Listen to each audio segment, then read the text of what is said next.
De Atlanta, nos Estados Unidos, Canção Nova Web Rádio. Comunicando vidas nações. Tell me more about your book, Saint. What can I tell you that I have not already promoted? I'm a heavy promoter of this book. Well, it like I said, it's written to the average Joe, without question. I mean, the stories... The average Joe say. Yeah. The stories in the book are really all about stupid things I've done in my life. Yeah. So they're not stories of all the successes I've had in the spiritual life. They're stories of all the times I've screwed up, and there's thousands of times that I've screwed up, and I try to write some of the funnier ones in there. But I really want... That's really what I get across, is the idea that, well... Yes, I've made a lot of mistakes. I continue to make a lot of mistakes. Yet I still go to church. Yet I still participate. And that's what we're all really called to do. We're called to minimize the number of mistakes. However, once we do make mistakes, and we're going to, because if we didn't, we wouldn't have confession again, right? That's right. We would. That'd be a one-time deal. Mm-hmm. If you say, "Bless me, Father, for I've sinned," it's been 1 month, the priest doesn't go, "Oh, I'm sorry." Yeah. You already went? Yeah. So the whole point is, you're going to fall. You got to get back up. That's right. And so that's why I write the stories that I do, is to try to give people a sense of the concrete. Everybody's very vague oftentimes when it comes to faith, when it comes to Catholicism. You'll see somebody standing in line in confession, but you don't know what they did. And you can't ask them. And, of course, you can't eavesdrop. So you say, well, will somebody ever say that they really still commit sins? I see you stand in line. Are you just saying you got... distracted once for 10 seconds at Mass, or have you really committed some sins? So I'm not bragging about my sins, but I'm saying, hey, maybe I'm the only person on earth that's ever committed a mortal sin. If so, fine. I'm standing in that line because I've committed a mortal sin. And if I can share that and be honest about myself, I'm hoping more people don't have to be honest and come up to me on the street and say, hey, I want to let you know what I did last night. But if I'm going to be honest about it in a book, I hope you can be honest in a confessional with God. Well, what's it say? Paul says, where sin abounds, grace abounds more. Yeah, I wrote that in the book, too. Yeah. I quoted him. Did you really? Yeah, yeah.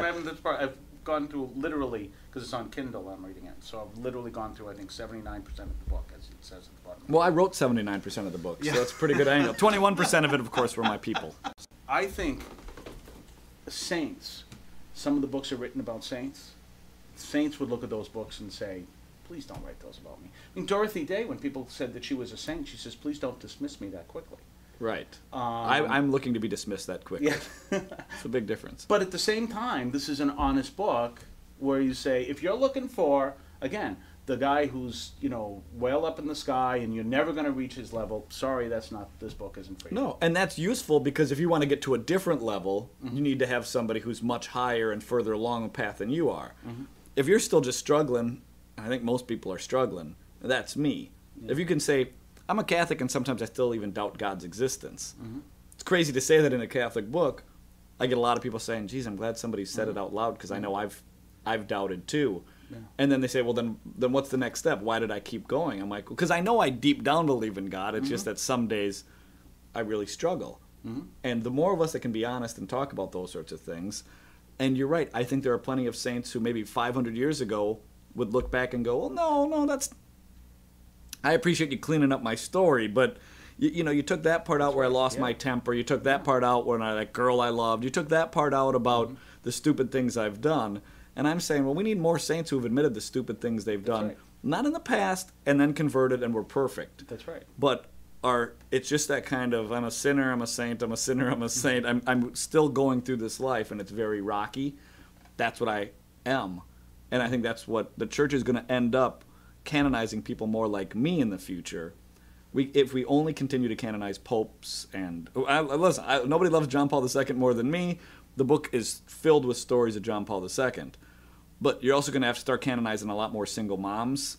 And because if I'm a single mom of 4 kids, you go, that's beautiful about John Paul II. He had a little more free time than I did. Yeah, that's true. And there's a lot of people like that you go... Catholic Church is filled with, 98% of us is like lay people. And I think about 98% of our saints aren't. Well, we might need to start fixing some of those numbers a little bit. Yeah. Not because you as a priest shouldn't find inspiration in priests who are saints. No, that's true. But because we need to have priests and nuns and monks and popes and lots of lay people all being canonized. That's another thing I think John Paul II did, which was awesome. I mean, he canonized, more people in his pontificate than all the other popes combined? Wow. And some people were critical, and I'm like, no, he's trying to tell us we're all called to be saints. That's right. No, I think, now we just need to see more and more. That's awesome. It's going to be St. John the 23rd, St. John Paul II. But there's going to be a lot more St. Linos and St. Dougs and St. Julies coming up who weren't perfect people and yet still live the Catholic faith. And I think that's going to be inspirational for a lot of people. Excellent. Well, could I ask you to end by telling the fine people in Brazil, wishing them a happy experience of Revolução Jesus. How do you say it? Revolução. Revolução. How about this? You say it, I'll mouth it. Okay. Revolução Jesus. I think that totally worked. Revolução Jesus.